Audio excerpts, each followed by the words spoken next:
Assalamualaikum dear students. I hope you are all fine and doing great. Our today's topic of discussion is discussion of short questions. हम short questions को discuss करेंगे. क्या question और क्या उनके answers हैं उनको देखते हैं.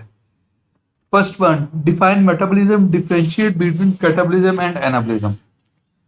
चैप्टर 7 के पूछे शॉर्ट क्वेश्चन हैं. अच्छा, मैं पहले वैसे ही डिफाइन कर देता हूँ क्या चीज़ें कैसे है. हम जब मेटाबॉलिज्म को डिफाइन करते हैं, set of all the chemical activities occurring within a cell or organism that is called as a metabolism. अब दो क्या से कहते हैं इसकी टाइप्स हैं, एक है कैटाबॉलिज्म, दूसरा एनाबॉलिज्म. मैं कैटाबॉलिज्म के लिए एक टर्म यूज करता हूँ डिस्ट्रक्टिव, जिसमें मीन ब्रेकडाउन होगी लार्जर मॉलिक्यूल की और smaller one will be form. Anabolism का मैं वर्ड यूज करता हूँ कंस्ट्रक्टिव, जिसमें स्मॉलर मॉलिक्यूल्स कंबाइन करके larger will B form. Simple ये आंसर था, मैंने बोल दिया. अब इसको रीड कर लेते हैं. Metabolism is sum of all the chemical reactions that occur within an organism to sustain life. There are two subsets of metabolism. One is a catabolism, other is a anabolism. Define मैं सारा कर चुका हूँ, बता चुका हूँ, पहले explain कर चुका हूँ. अब देखें जरा इसको. कैटाबॉलिज्म सिंपल समझ लें डिस्ट्रक्टिव, जिसमें लार्जर मॉलिक्यूल ब्रेक होगा, smaller one will be formed. Involves the breakdown of complex molecule into simpler one. Okay, releasing energy in the process के दौरान क्या एनर्जी रिलीज होगी. एग्जांपल क्या है, सेलुलर रेस्पिरेशन है. इसमें क्या है, ग्लूकोज को ब्रेक किया जाता है, कार्बन डाइऑक्साइड वाटर प्रोड्यूस होते हैं, साथ एनर्जी प्रोड्यूस हो जाती है. एनाबॉलिज्म के लिए एक टर्म आप यूज माइंड में रखिएगा, कंस्ट्रक्टिव, जिसमें स्मॉलर मॉलिक्यूल्स कंबाइन करेंगे, larger will be formed. Involves building up complex molecules from simpler ones. This process consume energy. इसमें क्या होगी, एनर्जी कंज्यूम होगी. Examples include photosynthesis, conversion of carbon dioxide and water into glucose and oxygen using sunlight. Okay, next question number 2. Which type of metabolism demands input of energy? Give an example. सीधी बात है, anabolism में क्या हो सकता है, energy use होती है. तो एनाबॉलिज्म में क्या होता है, एनर्जी इनपुट चाहिए होगी. Anabolism demands input of energy. Okay, it involves building complex molecule from simpler one. Okay, and example is protein. इसकी एग्जांपल क्या, प्रोटीन सिंथेसिस है, where amino acids are joined to form protein. जहाँ पर amino acid क्या करेगी, आपस में join करेंगे, लार्जर प्रोटीन्स वगैरह बना देंगे. Okay, next. Define an enzyme, what is its role in metabolism. Enzyme को कहते हैं these are the biocatalyst. Biocatalyst होते हैं जो क्या करते हैं, केमिकल रिएक्शन को स्पीड अप करते हैं किसके अंदर, लिविंग ऑर्गेनिज्म के अंदर. और ये याद रखिए खुद यूज नहीं होते. क्लियर. और मेटाबॉलिज्म को मैंने पहले डिफाइन किया, set of all the chemical activities occurring within a cell or organism that is called as metabolism. तो मैं कहता हूँ जितने भी मेटाबॉलिक रिएक्शंस हैं ना, उनको होने के लिए एंजाइम की रिक्वायरमेंट है. एंजाइम्स हैं तो रिएक्शन हो रहे हैं. हम कहते हैं अगर एंजाइम ना हो तो रिएक्शन इतने स्लो स्पीड पे होंगे that life would become impossible, life impossible हो जाएगी. तो इसलिए एंजाइम्स का होना जरूरी है. अब इसको रीड कर लेते हैं. आप क्या कहते हैं, enzymes are biological catalyst that speed up chemical reactions in living organisms without being consumed. This process, इन प्रोसेस के अंदर खुद यूज नहीं होंगे. दे आर प्राइमरीली प्रोटीन्स, बुनियादी तौर पर प्रोटीन्स हैं, and are highly specific to their substrate. और अपने सबस्ट्रेट के रिगार्डिंग बहुत स्पेसिफिक होते हैं. Role in metabolism, most enzymes can speed up reactions millions of times faster than uncatalysed reaction. दो अगर आप कंपैरिजन कर लो, एक तरफ आपकी कैटालाइज्ड रिएक्शन, दूसरी तरफ आपकी अनकैटालाइज्ड रिएक्शन है. कहते हैं जो कैटालाइज्ड रिएक्शन है ना, वो 1000 टाइम्स, मिलियंस ऑफ टाइम्स ज्यादा स्पीड अप पे होंगे. तो इसका मतलब ये है कि अगर एंजाइम नहीं होंगे तो रिएक्शन बहुत स्लो स्पीड पर होंगे. ओके, नेक्स्ट हम देखते हैं. Enzymes often function in pathways, multiple step process. आपने यहाँ पे ग्लाइकोलाइसिस की बात की होगी, उसमें बहुत सारे स्टेप्स होते हैं. फोटोसिंथेसिस की बात कर लो, लाइटर में बहुत सारे स्टेप्स होते हैं. डार्क रिएक्शन में बहुत सारे स्टेप्स होते हैं. मल्टीपल रिएक्शंस हैं. Multi enzymes work in a sequence to carry out a series of reactions. Each enzyme in a pathway catalyse. और याद रखना, ऐसा नहीं होता किसी भी रिएक्शन में कोई भी एंजाइम को उससे है नहीं, हर एक स्टेप पे एक स्पेसिफिक एंजाइम चाहिए होता है.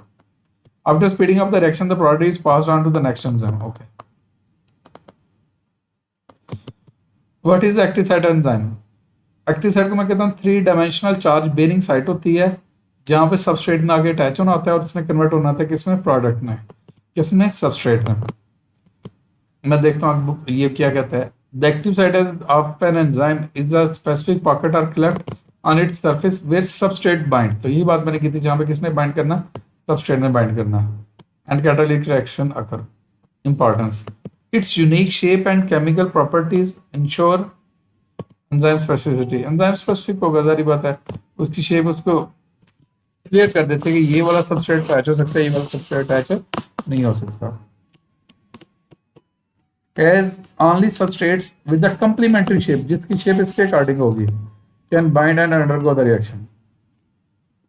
Okay next, provide an example of specific enzyme substrate pair. कहते हैं स्पेसिफिक एग्जांपल दें। An example of specific enzyme substrate pair is amylase and starch. अब अमाइलेज क्या है? एंजाइम है, और स्टार्च उसका क्या सबस्ट्रेट है। स्टार्च आएगा, अमाइलेज के साथ अटैच होगा, कन्वर्ट हो जाएगा प्रोडक्ट में। Amylase specifically binds to starch molecule and catalyze their breakdown to simple sugars. Okay. How does pH affect enzyme activity? मैं ये आपको ग्राफ बना नजर आ रहा होगा। ये देखें पीएच की रेंज दी गई, एक एक्सिस के लॉन्ग, दूसरे एक्सिस के लॉन्ग की दी गई है रेट ऑफ रिएक्शन। तो गौर करें क्या ऐसा कहते हैं, यहाँ पे दो एंजाइम की बात की गई है, एक क्या पेप्सिन है, दूसरी क्या ट्रिप्सिन है।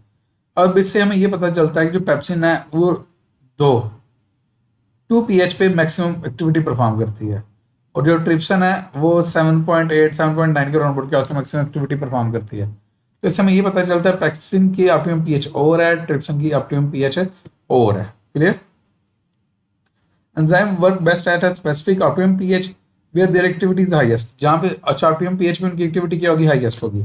Changes in pH can alter the ionisation of amino acids at the active site disrupting the enzyme function. Enzyme का फंक्शन क्या हो जाएगा? डिसरप्ट हो जाएगा। For example pepsin, pepsin works in acidic conditions 1.5 to 2, while trypsin works in alkaline condition। Trypsin की alkaline condition में 7 to 8 के दरमियान काम करती है। Next, provide 2 examples of enzyme that operate optimally at specific pH. अभी बात की थी हमने पेप्सिन और ट्रिप्सिन की, वही एग्जांपल, वही ग्राफ यहाँ पे बना लीजिएगा और आपका क्लियर हो जाएगा। पेप्सिन काम करता है, pepsin operates optimally in acidic conditions with a pH 1.5 to 2, while trypsin functions best in alkaline conditions with a pH of around 7 to 8. Clear? Okay, next. What do you mean by optimum temperature and pH? Optimum temperature और pH से क्या मुराद है? Optimum temperature, अच्छा optimum temperature वो specific temperature जहाँ पे rate of reaction maximum होता है, और ऑप्टिमम पीएच वो पीएच होता है जहाँ पे एंजाइम का रेट ऑफ रिएक्शन क्या होता है? मैक्सिमम होता है। मैं कहता हूँ फर्स्ट करो हमारी बॉडी का टेम्परेचर कोड बॉडी टेम्परेचर 37 है, तो हमारी बॉडी के अंदर एंजाइम्स जो होते हैं ना, उनका ऑप्टिमम टेम्परेचर भी 37 ही होगा।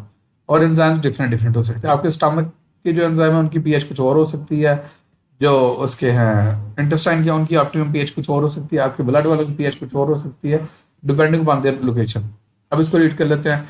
Each enzyme works at maximum rate at a specific temperature called optimum temperature. The optimum temperature or most of enzyme is 37 degree Celsius. Okay, optimum pH, enzymes are sensitive to hydrogen ion concentration of fluid in which they work. Okay, this show maximum activity at a specific pH. तो वही बात की, for example pepsin क्या है? Acidic पे काम करती है 1.5 to 2। Which type of enzyme inhibitors inhibit the enzyme without attaching to active site? Non competitive inhibitor. सीधी सी बात है, क्यों? ये कम्पीट नहीं करेंगे, इनकी शेप एक्टिव सबस्ट्रेट जैसी नहीं होगी, तो ये एक्टिव साइट पे अटैच नहीं होंगे, ये किसी और साइट पे अटैच होंगे, उसे हम एलोस्टेरिक साइट कहते हैं, वहां पे अटैच होंगे। और क्या हो सकते हैं? एंजाइम की एक्टिव साइट के अंदर शेप चेंज आ जाएगी। जब शेप के अंदर चेंज आ जाएगी तो सबस्ट्रेट अटैच नहीं हो पाएगा, और ये क्या हो सकते हैं? एंजाइम इनएक्टिव हो जाएगा। Non competitive enzyme inhibitors do not have similarity to substrate. उनकी शेप मिलती जुलती नहीं होती सबस्ट्रेट के साथ। They do not attach to the active site of enzyme, rather they attach to some other location of enzyme। enzyme के किसी दूसरी लोकेशन पे अटैच होते हैं। This attachment changes the overall shape of enzyme and also the shape of active site। So this chained active site does not fit substrate, वो fit नहीं होगी, and enzyme is inhibited। enzyme क्या हो जाएगा? Inhibit हो जाएगा। Example include heavy metals like mercury and certain drugs used in cancer therapy। Next, differentiate between competitive और competitive inhibition. सीधी सी बात याद रखिएगा, जब कम्पिटिटिव इनहिबिशन होगी तो ये वो इनहिबिटर होता है जिसकी शेप सबस्ट्रेट से मिलती जुलती होती है, और अटैच हो सकता है किसके साथ? एक्टिव साइट के साथ।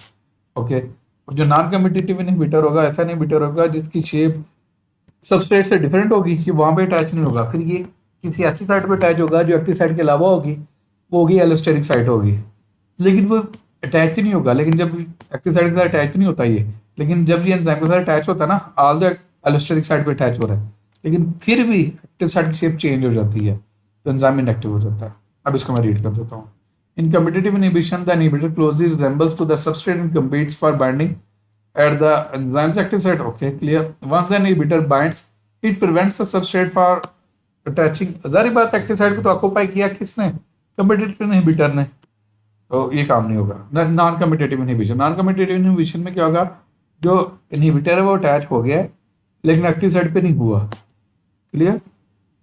The inhibitor does not resemble the substrate and binds to a site other than active site. तो मैं उस साइट का नाम भी बता रहा हूँ आपको, एलोस्टेरिक साइट कहते हैं.